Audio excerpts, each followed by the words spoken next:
Hello दोस्तों, कैसे हो आप लोग। आज मैं आप लोगों से सैलरी पैकेजेस के बारे में बात करूंगी कि बैंकों में सैलरी पैकेजेस क्या होते हैं।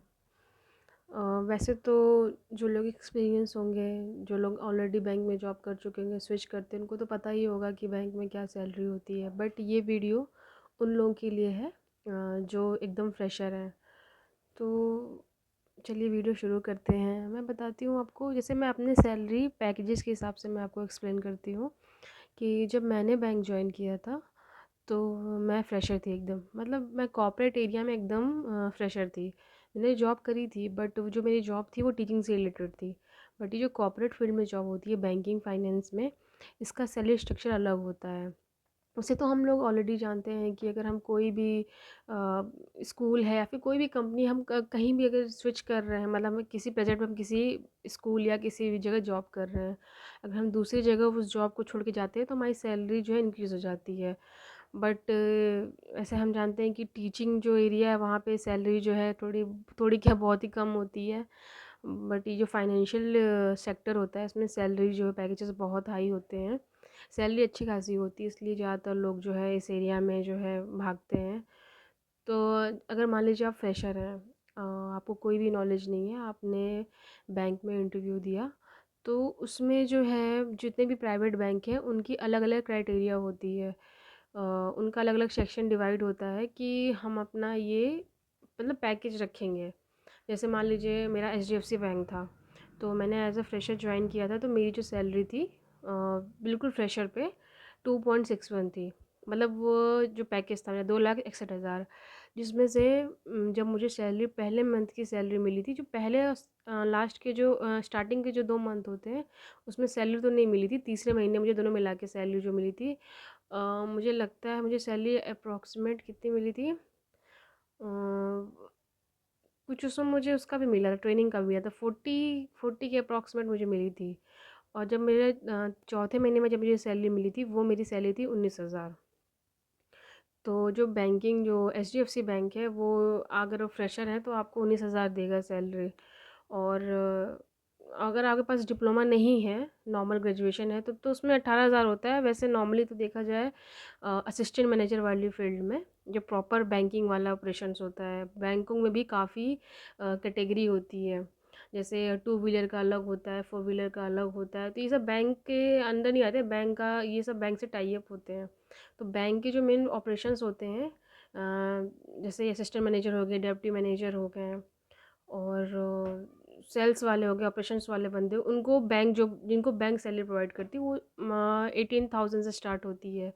और जो मैंने कोटक महिंद्रा में मैंने जब जॉब किया था, तो उसमें जो जो फ्रेशर ज्वाइन किए थे उनकी जो सैलरी होती है वो 14,000 होती है। 14,000 होती है सैलरी उनकी। और ऐसे ही अलग अलग बैंकों में अलग अलग कैटेगरी होती है।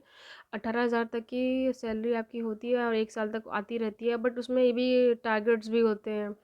अगर आपने टारगेट्स अच्छे से अचीव कर लिया और आपका जो क्या बोलते हैं, अच्छे से आप परफॉर्म कर रहे हैं, बैंक के क्राइटेरिया पे अगर आप जा रहे हैं, तो बैंक आपकी सैलरी इंक्रीज़ भी कर देती है, इंक्रीमेंट भी करती है। इंक्रीमेंट भी कुछ ज़्यादा होता नहीं है, 1,000 का हो गया ऐसे करके। और रेटिंग होती है आपको बैंकों में, अगर जिन लोगों को नहीं पता है, बैंकों में रेटिंग होती है। मतलब जो ये अप्रैल का महीना चल रहा है, इसमें सॉरी ये मार्च का महीना चल रहा है, तो क्लोजिंग हो रही है। क्लोजिंग के बाद जो है 1 साल जो आपने काम किया है, तो जो आपका सुपरवाइज़र होगा आपको रेट करेगा, वो हर एम्प्लॉय को रेटिंग करता है। और जो ब्रांच मैनेजर की जो रेटिंग होती है उसके ऊपर जो क्लस्टर है वो रेटिंग करते हैं। तो ऐसे हर एम्प्लॉई जो जितने जितने ऊपर एम्प्लॉई हमारे होते जाएंगे, उनके जो ऊपर एम्प्लॉई होंगे वो उनको रेटिंग देते जाएंगे। उसके बिहाफ पे तय किया जाता है कि सैलरी इंक्रीज़ होगी या नहीं। और अगर आप एक्सपीरियंस हैं, अगर मेरी जगह कोई एक्सपीरियंस बंदा ज्वाइन कर रहा है इस पोजीशन पे, तो उसकी सैलरी 18,000 से नहीं, उसकी 10% या 50% हाइक लग के उसकी सैलरी इंक्रीज़ होती है। जैसे मान लीजिए मेरे 2.61 पे मैंने 2,61,000 पे मैंने ज्वाइन किया था, अगर मेरी जगह कोई एक्सपीरियंस बंदा उस जगह ज्वाइन करता, तो उसकी सैलरी आप मान के चलो 3 लाख या 3.5 लाख तक उसको हो जाती। तो बैंक में ये क्राइटेरिया होता है कि एकदम फ्रेशर को एकदम 18,000 से, एचडीएफसी बैंक में तो 18,000 से, बाकी कोटक महिंद्रा बैंक हो गया और ये उत्कर्ष हो गया, इसमें 15,000 या 14,000 स्टार्टिंग मिलता है इसमें। तो फ्रेंड्स एक चीज़ मैं आपको बताना भूल गई, जो मैंने आपको सैलरी स्ट्रक्चर बताया है कि 18,000 मुझे क्रेडिट होती थी, बट जो मेरी सैलरी थी 2.6 में 2,61,000 जो मेरी सैलरी थी, उसमें जो मेरा मंथली बन रहा था वो 21,000 था। बट कुछ पैसे मेरे एनपीएस में कट रहे थे, तो एनपीएस में कटने के बाद जो है मुझे 19,000 मिलना शुरू हुए। बट एक साल बाद जब मेरी रेटिंग हुई, तो रेटिंग के बाद जब मैं कंफर्म एम्प्लॉय हो गई, तो फिर पता नहीं 1,000 और कट के 18,000 मुझे मिलने लगे। तो ये था सैलरी स्ट्रक्चर।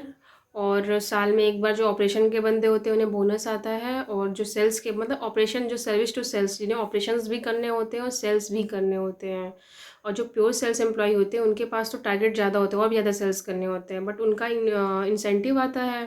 उनकी सैलरी जो बेसिक सैलरी होती है इंसेंटिव उनको ज़्यादा आता है, तो उनका बोनस नहीं आता है। तो यही था मैं आपको बताना चाह रही थी। चलिए आप वीडियो में आगे बढ़िए, देखिए। दोस्तों, रेटिंग जो होती है बैंक में वो हर साल होती है, और इसी के बिहाफ पे हमारी ग्रोथ डिपेंड करती है कि हमें कितनी हाइक मिलेगी भी कि नहीं मिलेगी। तो फ्रेंड्स, बहुत सारे लोग हैं जो कई साल से बैंकों में जॉब कर रहे हैं, उसी सैलरी पे जॉब कर रहे हैं, 25,000 18,000 पे। बहुत से लोग जिनको मैं जान रही हूँ। और मैं तो यही कहूँगी, अगर आप सोच रहे हैं प्राइवेट बैंक में जॉब करने के लिए, फ्यूचर अच्छा है, बट आपको वर्क बहुत करना पड़ेगा, सेल्स बहुत करनी पड़ेगी। अगर इसके लिए आप रेडी हो तो वो डेफिनेटली बैंकिंग आपके लिए अच्छा प्रोफेशन है। अगर आप सेल्स नहीं कर सकते हो तो तो फिर आपके लिए आप कुछ और प्लान कर सकते हो। बट मेरे जैसे बंदे के लिए मुझे तो सेल्स मतलब धीरे धीरे आई सेल्स करने के लिए। चलिए, तो ये था मेरा सैलरी पैकेज पे वीडियो। और अगर आपको और भी क्वेश्चन है बैंकिंग से रिलेटेड जो आप जानना चाहते हो तो आप मुझसे पूछ सकते हो। और कैसा लगा मेरा वीडियो आप मुझे बताइएगा। और चलिए, मिलते हैं आपको नेक्स्ट वीडियो में। तब तक के लिए बाय। ध्यान रखिए अपना और खुश रहिए। बाय।